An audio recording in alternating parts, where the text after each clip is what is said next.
Hey everyone, welcome back to Garnock Reviews, where today we're checking out the ArrowCat 420 Coupe.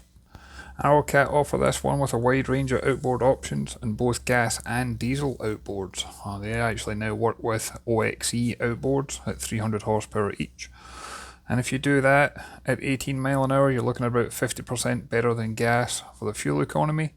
And at slow speeds, like at 5 mile an hour, you're getting 300% better fuel economy than the gas engines. So when you sit down with ArrowCat to spec out the boat, they'll look at what your requirements are, your cruising needs, and help configure the right package for you. In terms of top end speeds, this boat should break through 40 knots in the right conditions.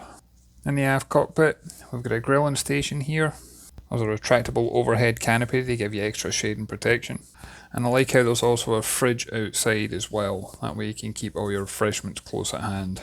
There's plenty of deck space here. You could bring out some chairs. You could easily entertain family and friends out here, both when you're underway and when you're at anchor.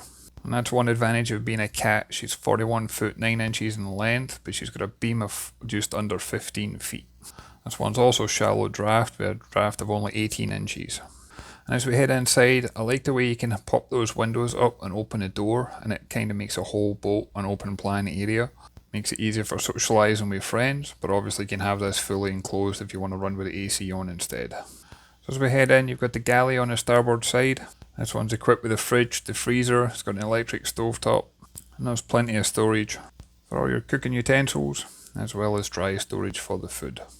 Really impressed with the craftsmanship on this one, the woodwork, and the attention to detail. It's just all got a very good fit and finish to it.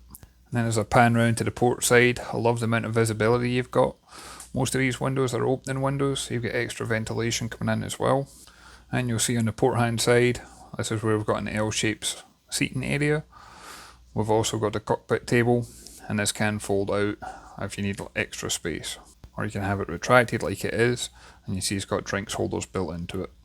At the helm we get two very comfortable seats. You see they've got the bolster effect, so you can stand up or sit down. You've got two large Raymarine multifunction displays. You've got the engine management system, and you can equip this one to be joystick operated if you prefer.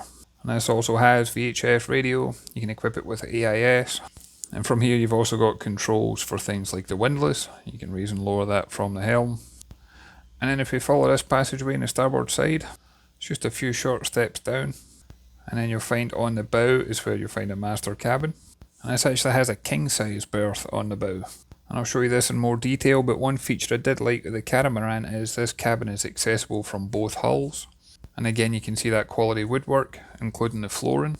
And this one's got a ton of storage options, including in the deck, as well as underneath the bed. And we got hanging locker space too. And then as we head out of this cabin, you'll see that we've actually got a double guest cabin, which is basically underneath the galley. And again, there's storage compartments in here for your guests' personal belongings. And as we head out, again it's just a few short steps up and it takes you to the main deck level. And then we'll cross over and it's a few short steps down into the porthole. I like the handholds that's in place. Obviously there's no issue here at the boat show, but if you were underway or at anchor, I like the fact you've got plenty of handholds. And then this is where you'll find the heads compartment on board. You'll see we've got a separate shower compartment. This one does come with an electric toilet. There's a 40 gallon waste tank. There's a 100 gallon fresh water capacity. There's also 400 gallon fuel capacity. But there's plenty of room in here where you can actually use the shower. Some of the boats I've been on, they may say they come with a shower, but good luck actually using it. And then as I mentioned earlier, you do have access to the forward stateroom from either side of the hull. And again you can see all those storage compartments.